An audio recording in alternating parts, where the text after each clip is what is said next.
All right, let's dive straight into this explainer. Today, we are looking at a historical tactician who didn't just win battles. He literally took on two massive global empires simultaneously and completely redrew the map of the ancient world. We're talking about Khalid bin Walid. His military track record almost defies belief, and honestly, his life is an absolute masterclass in strategy, personal transformation, and sheer leadership. Just think about that number for a second. Over 100. Imagine fighting in over 100 military campaigns, skirmishes, and full-scale wars, and never losing a single one. 0 defeats. His battlefield strategies were so groundbreaking, so incredibly precise, that they are still actively studied in military academies all over the world today. Okay, moving into our first section, Islam's biggest opponent. We really have to start by looking at where he came from. Born around 592 CE into the incredibly wealthy Banu Makhzum warrior clan of the Quraysh tribe in Mecca, Khalid was basically born into warfare. He was mastering cavalry and swordsmanship from a very, very young age. Now, because he was part of this Quraysh elite, he naturally stood out as one of the absolute fiercest opponents of the early Muslims. If you look at his early timeline, you see a major turning point in 625 CE at the Battle of Uhud, and then the crucial Treaty of Hudaybiyah just a few years later. Let's actually zoom in on 625 CE for a moment.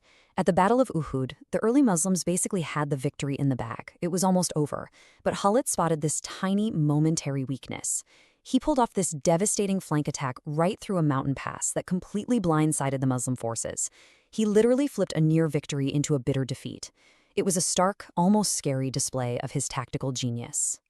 That brings us to Section 2, Shift Towards the Truth. Following the Treaty of Hudaybiyah in 628 CE, there was this period of temporary peace, and it gave Khalid some downtime to really reflect.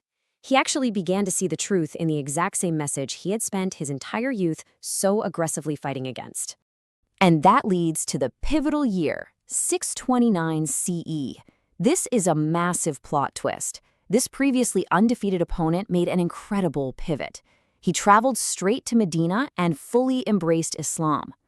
Prophet Muhammad ﷺ warmly welcomed him, knowing right away that Khalid's immense talents were about to serve a vastly different purpose. Next section, Drawn Sword of Allah. Because Khalid didn't just join the ranks quietly. His post-conversion impact was immediate and explosive. He stepped up to lead exactly when the movement needed him the absolute most. Talk about being thrown into the deep end. Shortly after his conversion, he fought at the Battle of Mu'tah. The Muslims had roughly 3,000 men. They were facing off against a massive Byzantine army of over 100,000. Over 100,000. After 3 successive commanders fell, the situation was looking incredibly dire. But Khalid took control.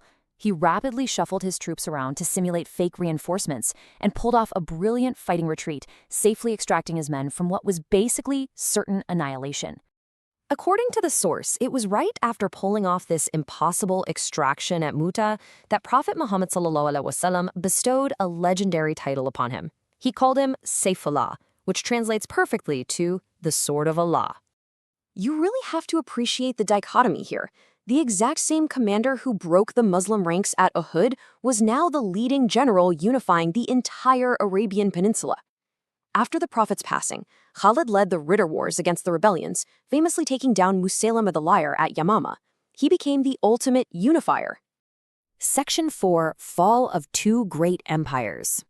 Because once Arabia was unified, Khalid was an unstoppable force. He thrust outward to take on 2 global superpowers at the exact same time, the Sassanid Persian Empire and the Byzantine Roman Empire.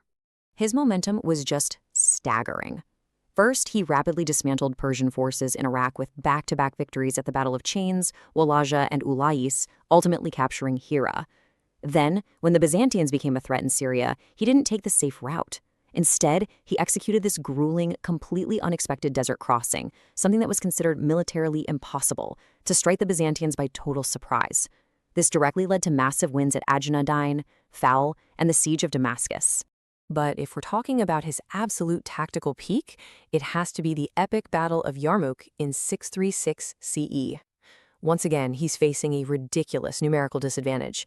He's commanding maybe 35,000 men against a heavily armed Byzantine force of well over 100,000 troops. This was literally the defining clash of the era. So how do you win when you're that outnumbered? You don't use brute force. Khalid relied on asymmetrical warfare. Through incredibly calculated patience over several days and these hyper-precise cavalry maneuvers to exploit tiny gaps in the Byzantine lines, he secured a monumental victory. That single battle permanently shattered Byzantine control in the region and swung the gates wide open to Syria and Palestine. Which brings us to our final section, Final Breath and Great Lessons. Because for all his ruthless efficiency and legendary status on the battlefield, the ultimate victory of his life was actually a deeply internal one. It was a victory of character. Honestly, ask yourself this. How many top-tier generals today could accept a sudden demotion from Supreme Command right at the absolute peak of their global success without uttering a single public complaint? For political and administrative reasons, Caliph Umar dismissed Khalid from Supreme Command. And Khalid's response?